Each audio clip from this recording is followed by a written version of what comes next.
Black Flash! Ah! Look at... Hell yeah. This is 4 times. Yeah, 4 times. Ah!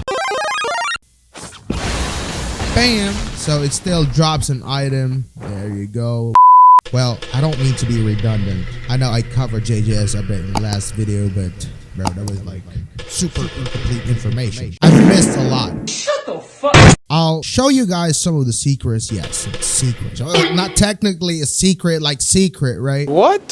So first of all, you know, Gojo's domain expansion. So let me correct myself the last time. You know, last video I said when you awaken during the wind-up press 4, you don't need to rush GR and then 4 because this isn't like a word cutting slash. So G and just press R during the wind-up, right? That's the G and then R. G, R. I pressed the wrong button. All right. So G and then R. And then as you guys can see, I mean, that's the only thing. You don't really need to like, you know, destroy your keyboard, bro. Now, if you're trying to hit a target, you're wondering why is the damage so small? This is kind of like in 3 parts. I don't know how to explain it, but like it's going to be in the 3 sets, right? The first time it doesn't deal much damage, right? And then the second time, another animation, bam. That's when it starts to deal more damage, and then the third or last one, there you go. And now there's a cutscene, and if you guys are wondering how do you actually, you know, pull that cutscene off, so just make sure that you grab 2 heads or kill 2 people during that domain expansion, all right? So hopefully I can kill these guys, all right? So I'm just gonna spin around here. So I said at least 2, you know, 2 people. Wait. I can't one-shot the guys? Oh my goodness. Oh hell no! So wait for it, so you'll see. So I should be able to kill 2 guys here. So 2 guys, grab their heads. Ugh! There we go, 2 heads, and then that's when you get the cutscene. After this, there you go.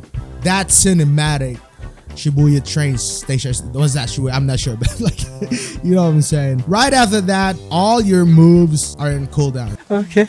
Now we'll switch character, aspiring mangaka. This guy now has a perfect block, but it doesn't really block. You know, it's just dodging. So basically, same thing you do to parry. When you successfully do that, then this guy just dodged. Depends on how good you are. There you go. It's a bit harder, bro. Like you kind of think that you're actually pulling it off, but it's not. But if you mark your target, let's say, you know, I press R. You know, if you see target status like that, then it's way easier for you to like dodge, right? Bam. Wait, I'm sorry. You get a point? Bam. Yeah, you get a point. So it's easier when you mark your target.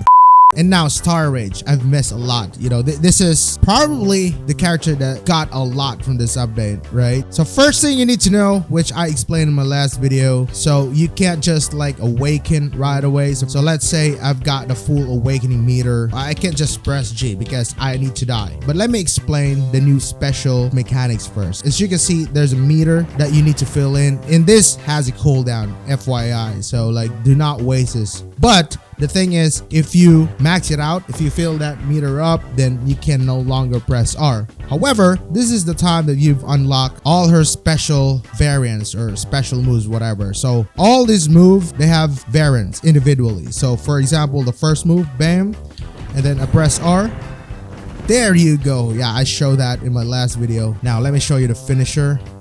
Bam. Oh! Man, that's brutal. And like I said, the rest, skill 2, 3, and 4, they have their own individual variant as well. So, all right, for skill 2 kind of makes it a combo, right? So if you press 2, then R, that's, you know, what happens. But you can actually extend that. I have to press 2 and then double R, 2, then R, and then R. It charges, bam. And then the third is mass breaker, right? 3 and then R. Bam. So 4 and then R. For Yuki's awakening, this is how it works. I know I said this in my last video, but I'll add more clarity. So let's say if I die here, right? Bam. And then I press G. And I don't have R, or if that R is still in the cooldown, I can't use it. You know what I'm saying? I think that makes sense, folks. Huh? All right, R is in the cooldown state, as you guys can see. So if I die, I can press G, but I don't have the R. So, you know, like I can't awaken. Keep in mind, if your R is in cooldown, then you can't do that. I don't know. So like if I die, bam, press G, you can actually aim it wherever you want, right? You have to aim it. So like if I'm knocked down, then press G and then R. I gotta hold that R until I fill this meter up, and then that's when you cast the black hole and devour pretty much everyone within. You know what I'm saying? I hope that makes sense. And now Yuta Okkotsu. I missed this completely in my last video, but you know, Yuta now has a Black Flash! No, I don't know exactly if it actually changes, but like it's easier to pull it off right now compared before. Rika now does a copy move, and I know a lot of you are confused of how this works. So as you guys can see, you can see copy if you switch on Rika's abilities, right? But it doesn't actually work. You need to actually hit an opponent with Rika. So this guy is using Todo, right? So I have to like hit this guy with Rika. I have to press R and then Rika slam, I guess. Regardless, it doesn't matter what move. Okay. Oh, I just killed the guy. See? Copy Boogie Woogie. Oh, what? Oh, it's bro. The next thing is the True Love Beam. So this one, if you remember, now you can actually quick press that because like it takes, you know, a long time. The windup is taking so long, so you don't need to wait for that. However, you know, this is only, you know, dealing a partial or lesser damage, whatever. So 3, then press 3 again. See that small beam, just lesser damage. There you go. And then the Jacob's Ladder. So Jacob's Ladder, it's not something you can cast outside. You need to be within the domain. So you have to like pop the domain. When you're inside the domain, you see use again. So you aim it to your target, then press 4. There, as you guys can see, bam. It doesn't one-shot the opponent, right? It doesn't one-shot an opponent, but it also takes like 50% of their awakening energy. And then they changed the vessel's, you know, final Black Flash. 1, 2. Oh, this is not what I'm saying. This is not what I'm talking about, all right? I have to at least kill this target. This is what I'm saying. What? This is 4 times. Yeah, 4 times. Ah! Let me see that again.